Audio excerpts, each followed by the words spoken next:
एक लम्हे के लिए अपने दिमाग पर ज़रा जोर डालें और सोचें कि आपने आखिरी बार इस ब्राउन चिड़िया को कब देखा था। ये छोटा सा परिंदा हाउस स्पैरो कहलाता है, जो कि आमतौर पर हमें देहाती इलाकों के अंदर सबसे ज़्यादा देखने को मिलती थी। लेकिन अब अचानक ऐसा क्या हुआ कि ये अचानक से दिखना बंद हो गई। हाँ यार, मैं भी सोच रहा हूँ कि ये हमारे इलाके से भी ख़त्म परिंदे हो रहे हैं। अस्सलाम वालेकुम, मेरा नाम है नवीद खान अरल और आप देख रहे हैं हमारे यूट्यूब चैनल्स। तो अभी तक आपने अगर हमारे चैनल को सब्सक्राइब नहीं किया तो फ़ौरन सब्सक्राइब कर लें, क्योंकि हम आपके लिए लाते हैं VIP रिएक्शन वीडियो और कुछ अपनी ओरिजिनल वीडियो न्यूज़ के बारे में। तो हाल ही में जो मुल्क में हमारे पाकिस्तान के और इसके अलावा दीगर ममालिक में जो कुछ हो रहा था उसके बारे में। तो अगर अभी तक आपने चैनल को सब्सक्राइब नहीं किया तो प्लीज़ सब्सक्राइब कर दें। तो यार, ये जो चिड़िया है ना, मुझे इनसे बहुत ज़्यादा मोहब्बत भी है। मैं इनको देख बहुत ज़्यादा खुश भी होता हूँ। तो क्योंकि मैं भी एक विलेज से बिलोंग्स करता हूँ, तो मुझे भी इनसे बहुत ज़्यादा मोहब्बत थी, देखता था। तो अब अचानक मेरे जहन में भी ये बात गर्दिश कर रही थी कि ये चिड़िया अजीब से और हैरानी की बात है, अचानक गायब कहाँ हो गई। तो अभी ये भाई हसीब शफकत इसके बारे में बता रहे हैं। आप ओरिजिनल वीडियो आसी TV पर देख सकते हैं। तो इसी वजह से बहुत ज़्यादा चाइना में भी हलाकत हुई थी। तो आज इसी वीडियो में आप जानेंगे कि इनकी वजह से, अगर ये यहाँ से गायब हुई तो इनकी वजह से कितना बड़ा नुकसान हो सकता है, तो और ये कहाँ पर अभी हैं और यहाँ से क्यों ख़त्म हो गई, ये सब कुछ आज इस वीडियो में जानते हैं। वैसे तो इस चिड़िया की आबादी अंटार्कटिका के अलावा दुनिया भर के अंदर थोड़े से ज़ाहिरी बदलाव के साथ पाई जाती है, लेकिन ईस्ट अफ्रीका और साउथ एशिया के अंदर ये लगभग एक जैसी दिखती थी और बहुत ज़्यादा तादाद के अंदर पाई जाती थी। मार्च 2011 में एक्सप्रेस ट्रिब्यून के अंदर एक रिपोर्ट पब्लिश की गई, जिसके मुताबिक ख़ास तौर पर साउथ एशिया के मुल्कों इंडिया, पाकिस्तान, बांग्लादेश के शहरों मुंबई, कोलकाता, पाकिस्तान के शहर कराची, लाहौर और बांग्लादेश के शहर ढाका के अंदर इनकी आबादी लगभग तकरीबन ख़त्म होने के करीब है। और ये खबर इंतहाई ख़तरनाक इसलिए है क्योंकि ये परिंदे ह्यूमन फ्रेंडली परिंदे हैं और सिर्फ ऐसी जगहों पर रहते हैं जहां हवा की क्वालिटी साफ़ हो, जिसका मतलब है कि इंडस्ट्रियल रेवोल्यूशन के चलते जितनी पोल्यूशन इस वक्त माहौल के अंदर हो चुकी है वो इंसानों के रहने लायक तो बिल्कुल नहीं है। दूसरा, इस माहौल के अंदर ये परिंदे बिल्कुल मेट नहीं कर सकते और हवा में उड़ने वाले कीड़े और पतंगे, जो कि आजकल बहुत ज़्यादा तादाद के अंदर आपको देखने को मिलते हैं, इन्हें ये चिड़ियाँ खा लिया करती थी, लेकिन आज ऐसा बिल्कुल नहीं हो रहा। लिहाजा आज इसके मुतबादिल के तौर पर हमें इंसेक्ट किलर को इस्तेमाल करने की ज़रूरत बहुत ज़्यादा बढ़ गई है। अगर ये चिड़ियाँ हमारे माहौल से गायब होती हैं तो ये बात याद रखें कि इंसानों को ऐसी जानलेवा बीमारियां शुरू होंगी जिसके बारे में हमने आज से पहले सुना भी नहीं था और ना इनका इलाज मुमकिन है। लेकिन कैसे, आइए जानते हैं। देखिए, आज बहुत सारे फैक्टर्स ऐसे हैं जो कि सिर्फ इन हाउस स्पैरोज को नहीं बल्कि कई लोकल परिंदों की नस्ल को एक एक करके ख़त्म कर रहे हैं। सिर्फ कराची शहर के अंदर इनकी पॉपुलेशन तकरीबन 80% तक गिर चुकी है।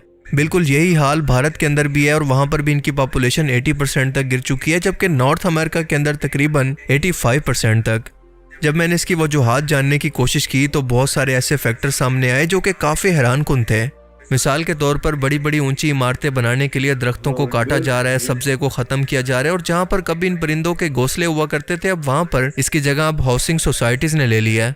लेकिन इसके बावजूद भी इन परिंदों ने किसी न किसी तरह से सुराखों के अंदर या फिर ऊपर छतों पर पाइप्स के अंदर अपने घोंसले बनाकर अपनी नस्ल को किसी न किसी तरह से बढ़ाए रखा।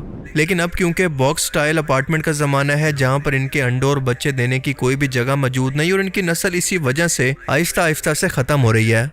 पेस्टिसाइड के बहुत ज़्यादा इस्तेमाल की वजह से वो कीड़े जो कि फसलों के ऊपर मौजूद हुआ करते थे और इन्हें ये चिड़ियाँ खा लिया करती थी, अब वो क्योंकि पेस्टिसाइड्स के इस्तेमाल की वजह से ख़त्म होने लगे तो ये चिड़ियाँ भी भूखा मरने लगी। इन पेस्टिसाइड्स या जहरीली अद्वियात के कुछ ना कुछ असरात फसलों यानी फ्रूट और सब्जियों पर बाकी रह जाते हैं, जो कि इंसान इन्हें खाकर अपने जिस्म का हिस्सा बना लेते हैं और यूँ नई नई बीमारियाँ, ख़ास तौर पर कैंसर, इंसानों के अंदर बिल्कुल आम होता जा रहा है।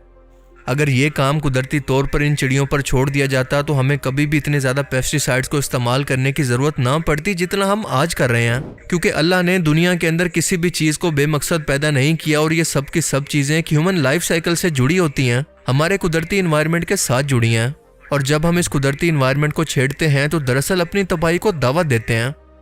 1958 के अंदर चाइना के लीडर माओ जेडोंग ने एक ऐसी गलती की थी जिसकी वजह से 4.5 करोड़ लोगों को अपनी जान देना पड़ी। दरअसल हुआ कुछ यूं कि चाइना के अंदर अगले 15 साल का मंसूबा बनाया गया कि हम लोगों ने इंडस्ट्रियल रेवोल्यूशन को लाकर या फिर अपनी इकोनॉमी को तरक्की देकर इसे अमेरिका और बरतानिया के बराबर पहुंचाना है और इसे नाम दिया गया द ग्रेट लीप फॉरवर्ड का। लिहाजा इसी टाइम के अंदर एग्रीकल्चर की परफॉर्मेंस को बढ़ाने के लिए माओ की हुकूमत के अंदर ही ग्रेट स्पैरो कैंपेन को चलाया गया, जिसके मुताबिक चिड़ियों, चूहों, मक्खी और मच्छरों को मार कर बिल्कुल चाइना से ख़त्म करने का प्लान बनाया गया। ख़ास तौर पर यह जुल्म इन चिड़ियों पर किया गया क्योंकि इनके मुतालिक चाइनीज़ रिसर्चर का कहना था कि हर एक चिड़िया हर साल तकरीबन 4 किलोग्राम का अनाज खा जाती है और फलों को भी नुकसान पहुँचाती है। अब क्योंकि ये चिड़ियाँ करोड़ों की तादाद के अंदर मौजूद हैं तो हम इस खाने को बचाकर अपने लोगों के लिए इस्तेमाल कर सकते हैं। लिहाजा इस कैंपेन की बहुत ज़्यादा प्रमोशन की गई, इसके लिए बाकायदा एक फोर्स कायम की गई। चाइना के लोगों को मोटिवेट किया गया और पूरे चाइना के अंदर करोड़ों चिड़ियों को मार दिया गया। इन बेचारी चिड़ियों को डराने के लिए ढोल बजाए जाते और जब ये डर कर आसमान के अंदर उड़ती रहती और जब थक कर गिर जाती तो इनको मार दिया जाता। इनके अंडों और इनके घोंसलों को तबाह कर दिया गया। सिर्फ 1 साल के अंदर 2 लाख चिड़ियों को मार दिया गया और अगले 2 सालों के अंदर ये तकरीबन बिल्कुल नापैद हो गई। ये चाइना के लोग इस हद तक बढ़ गए कि इन लोगों ने इन चिड़ियों के अलावा बाकी परिंदों का भी शिकार शुरू कर दिया, जिसकी वजह से इनकी तादाद लगभग ख़त्म होने के करीब आ गई। लेकिन ये लोग ये बात भूल गए थे कि ये छोटी सी चिड़िया भी इन्वायरमेंट का बैलेंस कायम रखती है और ये सिर्फ अनाज नहीं बल्कि कीड़े मकोड़ों को भी खाती है, जिसकी वजह से इन्वायरमेंट के अंदर इनकी तादाद बैलेंस रहती है। लिहाजा देखते ही देखते ये चिड़िया इन्वायरमेंट से तकरीबन बिल्कुल नापैद हो गई और इसके बिल्कुल उल्ट कीड़ों की तादाद जो कि एक मखसूस तादाद के अंदर रहती थी, देखते ही देखते करोड़ों की तादाद के अंदर बढ़ने लगी। खास तौर पर टिड्डों की आबादी। ये बड़े बड़े झुंड की सूरत में आते और हजारों एकड़ पर फैली फसलों को चट कर जाते। चाइना के लोगों ने ऐसा हमला पहले कभी नहीं देखा था, लिहाजा इस बार इन्होंने इससे बचाव के लिए स्प्रे भी किए, लेकिन ये स्प्रे उल्टा फसलों को जहरीला करके मजीद खराब करने लगे और इनकी पैदावार भी हद से ज़्यादा गिर गई। फसलें इतनी ज़्यादा कम हो गई कि लोगों को खाने के लाले पड़ गए, कहत पड़ गया, लोग भूख से मरने लगे। इतनी बुरी हालत हो गई कि लोग सिर्फ मिट्टी खाकर गुजारा करने लगे। आखिरकार माओ ने तंग आकर 1960 के अंदर ये प्रोग्राम बंद कर दिया, लेकिन अब तक बहुत देर हो चुकी थी। 1958 से 1961 तक तकरीबन भूख की वजह से 4.5 करोड़ लोग मारे गए और इसके पीछे सिर्फ और सिर्फ एक छोटी सी गलती थी और वो थी इस परिंदे को मार देना। और इस वक्त बिल्कुल सेम यही हालत साउथ एशिया के लोगों के साथ भी हो रही है। कीड़े मकोड़े अपनी तादाद को बढ़ा रहे हैं और पेस्टिसाइड का मुसलसल इस्तेमाल इन फसलों को जहरीला कर रहा है। इसके अलावा ये कीड़े अपनी इम्यूनिटी को भी मुसलसल बढ़ा रहे हैं, यानी हर बार इनको मारने के लिए पहले से ज़्यादा जहरीले स्प्रे को इस्तेमाल करना पड़ता है।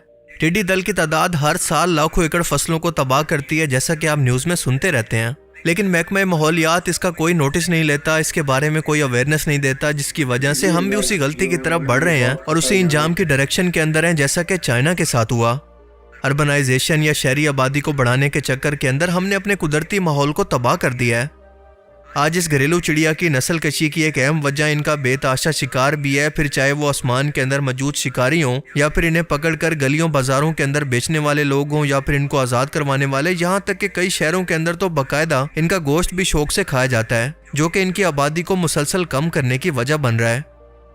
मजीद एक अहम वजह के दरख्तों की कटाई की वजह से होने वाले हर साल टेम्परेचर के अंदर इजाफे की वजह या फिर ग्लोबल वार्मिंग की वजह से ये छोटा सा परिंदा अब मजीद गर्मी और सर्दी को बर्दाश्त नहीं कर पा रहा। शदीद गर्मियों के अंदर लोगों ने अपनी छतों पर पानी तक रखना छोड़ दिया है, जिसकी वजह से ये छोटा सा परिंदा भूख प्यास की वजह से दम तोड़ रहा है। कुल मिलाकर आज गवर्नमेंट को इन मसलों को सीरियस लेने की ज़रूरत है, कोई पॉलिसी बनाने की ज़रूरत है। इस बारे में लोगों को आगाही देना इंतहाई ज़रूरी है कि वो इन परिंदों के नेचुरल इन्वायरमेंट को तबाह ना करें, वरना जब भी कुदरती माहौल से छेड़छाड़ होगी तो इसका नतीजा वही होगा जो कि चाइना ने एक वक्त के अंदर भुगता था और आज हम भी उसी डायरेक्शन की तरफ बढ़ रहे हैं। और यही वजह है कि आज अस्पताल मरीजों से भरे हुए हैं, क्योंकि हम अपने जिस्म के अंदर जहर को डाल रहे हैं। इससे पहले इंसानी तारीख के अंदर कैंसर इतना ज़्यादा कभी नहीं फैला था जितना आज इंसानों के अंदर हमें देखने को मिलता है। और इसकी एक वजह है पेस्टिसाइड का बहुत ज़्यादा या फिर हद से ज़्यादा इस्तेमाल और गैर कुदरती काश्तकारी। और ये सब कुछ हो रहा है छोटे से परिंदे को इग्नोर करने की वजह से। और अगर मुस्तकबिल के अंदर भी ऐसा चलता रहा तो हमारा इंजाम भी चाइना से मुख्तलिफ नहीं होगा। लेकिन अफसोस कि आज इस बारे में किसी को भी कोई फिक्र नहीं है। बिल्कुल यार, ये बड़ा ही इसके बारे में जो हमारी गवर्नमेंट है उसको एक्शन लेना चाहिए, इसको सीरियस लेना चाहिए, क्योंकि ये हमारे इन्वायरमेंट का बैलेंस कायम रखती हैं। और इसके अलावा देखा आपने कि कितनी इस वक्त कैंसर भी कितने हद तक ज़्यादा बढ़ चुकी है और कितनी बीमारियां ज़्यादातर बढ़ चुकी हैं। तो इसकी यही वजह है कि ये कीड़े मकोड़े और यही चीज़ें इसका सबब बनती हैं, और यहाँ जो फर्टिलाइज़र हम यूज़ करते हैं वो इसका सबब बनती हैं। तो ये चिड़ियाँ एक बहुत अहम किरदार अदा करती हैं। तो आपको अगर ये वीडियो अच्छी लगी हो तो कमेंट्स बॉक्स में भी इसका जवाब दीजिएगा। और लाइक भी कीजिएगा और अपने दोस्तों में शेयर ज़रूर कीजिए ये वीडियो हमारी।